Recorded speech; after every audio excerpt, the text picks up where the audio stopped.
श्री कृष्ण नाम और पारस, ये एक सत्य कहानी है। आज से 500 वर्ष पूर्व घटित हुआ था। ध्यानपूर्वक सुनिए। पारस लोहे को सोना बनाता है, किंतु कृष्ण नाम से मनुष्य देह ही कंचन बन जाती है। जानिए सनातन गोस्वामी और पारस पत्थर, एक भक्ति कथा है ना। गौड़ देश में एक ब्राह्मण, एक निर्धन ब्राह्मण, एक गरीब ब्राह्मण रहते थे। वो बहुत दुखी थे। जहाँ कहीं भी वो जाते थे उनको सहायता नहीं मिलता था, भीख नहीं मिलता था, है ना। जिस जगह भी वो जाते थे वहां से तिरस्कार मिलता था। वह ब्राह्मण शास्त्र को जानने वाला, बहुत ही स्वाभिमान था। उसने संकल्प किया कि जिस थोड़ी सी धन व स्वर्ण के कारण धनी लोग उसका तिरस्कार करते हैं, वह उस स्वर्ण को मूल्यहीन कर देगा। वो अपने तप से पारस प्राप्त करेगा और सोने की ढेरियां लगा देगा। लेकिन पारस कहाँ मिलेगा, है ना। उसने सोचा कि पारस तो कोई साधारण वस्तु नहीं है कि ऐसे मिल जाएगा। ढूंढने से तो वो मिलने से रहा। कौन देगा उसे पारस? देवता तो स्वयं लक्ष्मी के दास है, वे उससे क्या पारस देंगे? देवता भी नहीं दे सकते पारस। ब्राह्मण ने भगवान शिव की शरण में जाने का निश्चय किया, जो विश्व की विभूति देकर स्वयं भस्मंगार लगाते हैं। वे कपाली ही कृपा करें तो पारस प्राप्त हो सकता है ना। धन नहीं है, घर नहीं है, अन्न नहीं, भूषण नहीं, कुछ भी नहीं। भगवान महादेव कहलाते हैं, है ना। देखते भयंकर पर नाम शिव शंकर नाश करते हैं तो ही नाथ कहलाते हैं, है कि नहीं। ब्राह्मण ने निरंतर भगवान शिव की रुद्रार्चन पंचाक्षर मंत्र का जप किया, कठिन व्रत करता हुआ, कठिन व्रत किया, है कि नहीं। आखिर भगवान आशुतोष कब तक संतुष्ट नहीं होते। ब्राह्मण की 12 वर्ष की तपस्या सफल हुई। भगवान शिव ने प्रसन्न होकर स्वप्न में दर्शन देकर कहा, तुम वृंदावन में श्री सनातन गोस्वामी के पास जाओ, उसके पास पारस है और वो तुम्हें दे देंगे। श्री सनातन गोस्वामी के पास पारस है और वे उस महान रत्न को मुझे दे देंगे। भगवान शंकर ने कहा है तो वे अवश्य ही मुझे देंगे। ऐसा सोचते हुए ब्राह्मण वृंदावन की ओर चला, है ना। सुखी के मारे यात्रा की थकान और नींद उसको नहीं आई, थकान भी नहीं हुई, है कि नहीं। वृंदावन पहुंचने पर उसने लोगों से पूछा कि भाई ये सनातन गोस्वामी कौन है, सनातन गोस्वामी मुझे कहाँ मिलेंगे, है कि नहीं। लोगों ने वृक्ष के नीचे बैठे अत्यंत कुशकाय दुर्बल, है ना, कौपनीधारी एक वृद्ध लोग के और इशारे किए कि ये है सनातन गोस्वामी, है ना। सनातन गोस्वामी कौन है? सनातन गोस्वामी जो है वो श्री चैतन्य महाप्रभु के शिष्य हैं, है ना। वो वृंदावन में रहते थे, वृक्ष के नीचे रह के भिक्षावृत्ति करके भगवान की नाम जप करते थे, है कि नहीं। फटी लंगोटी पहनकर और गुड्डी व करवा साथ में रखते थे और प्रहर में केवल 4 घड़ी सोते थे और शेष समय श्री कृष्ण नाम की कीर्तन करते थे। एक समय था वो विद्या, पद, ऐश्वर्य और नाम में लिप्त थे, बंगाल के कर्ता धर्ता थे। किंतु श्री कृष्ण कृपा से, कृष्ण प्रेम की मादकता से ऐसे दिन बन गए कि परम बैरागी बनकर वृंदावन में भगवान कृष्ण की भक्ति करने लगे। ब्राह्मण ने मन में कहा कि ये कंगाल सनातन गोस्वामी है, ऐसे व्यक्ति के पास पारस होने का आशा कैसे की जा सकती है। लेकिन इतनी दूर आया हूं और भगवान शिव ने मुझे स्वप्न में कहा है तो पूछ ही लेता हूं, है ना। पूछने में क्या जाता है।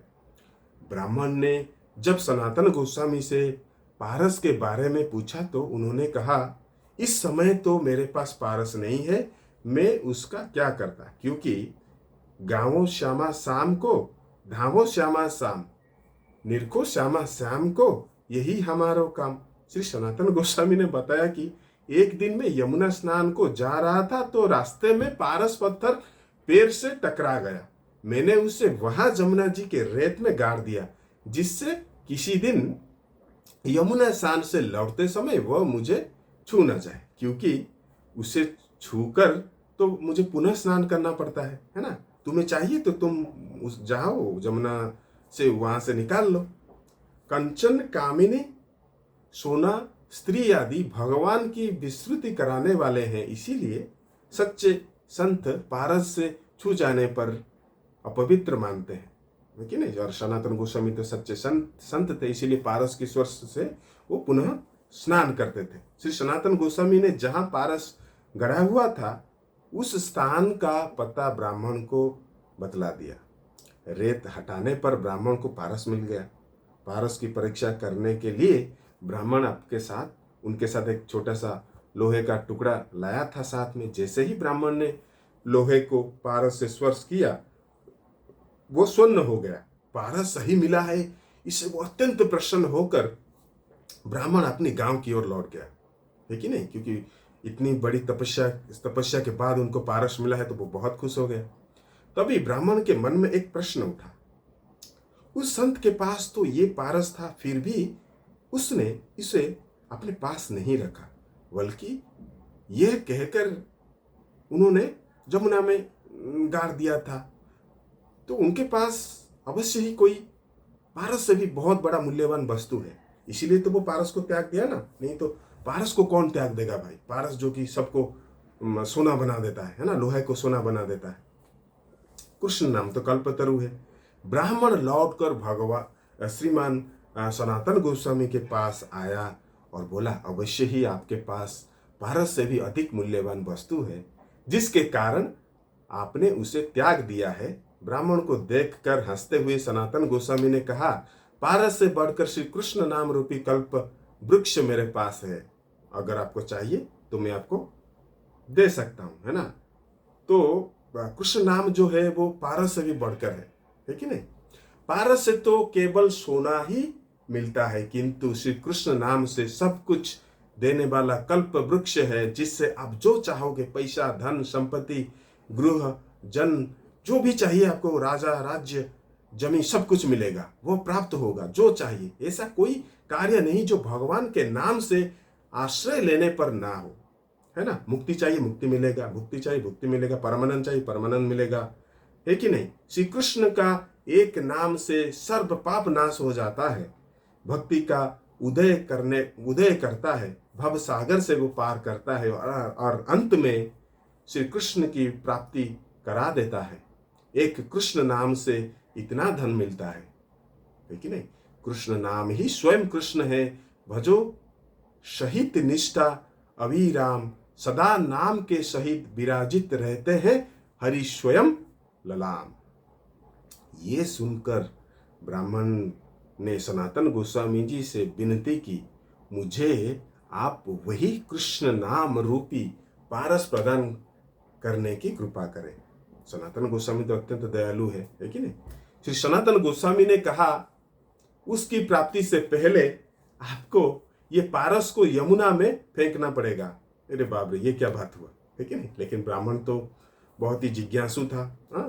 तो ब्राह्मण ने ये गया पारस कहते हुए जमुना में पारस को पूरी शक्ति से फेंक दिया, है कि नहीं। भगवान शिव की दीर्घकालीन 12 वर्ष तपस्या व संत के दर्शन से ब्राह्मण के मन में चित्त निर्मल हो गया था, उसका धन का मोह समाप्त हो गया और वो भगवान की कृपा का पात्र बन गया। श्री सनातन गोस्वामी ने उसे श्री कृष्ण नाम की दीक्षा दी।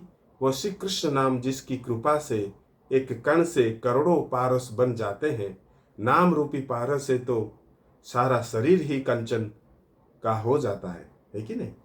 इसीलिए हमें हमेशा भगवान कृष्ण के नाम जप करना चाहिए। नाम जप करने से हमें सब कुछ प्राप्त होगा। जो मेरे नामों को गान करके मेरे समीप प्रेम से रो उठते हैं, उनका मैं खरीदा हुआ गुलाम हूँ।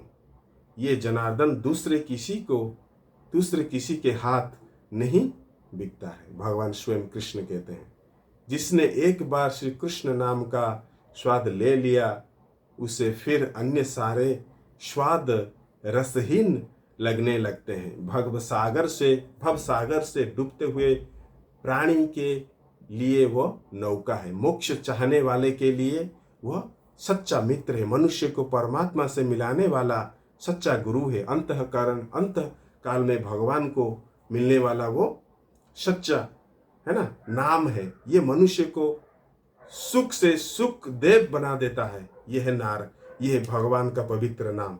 इसीलिए हमें हमेशा भगवान के पवित्र नाम की जप करना चाहिए, हरे कृष्ण महामंत्र की जप करना चाहिए। हरे कृष्ण महामंत्र जप करने से हमें परम शांति की प्राप्त होगी, भगवान स्वयं प्राप्त होंगे और हमारा जो मनुष्य जन्म है वो सार्थक होगा। इसीलिए आप निरंतर हरे कृष्ण महामंत्र जप करने का प्रयास करें। हरे कृष्ण। जय श्रील प्रभुपाद।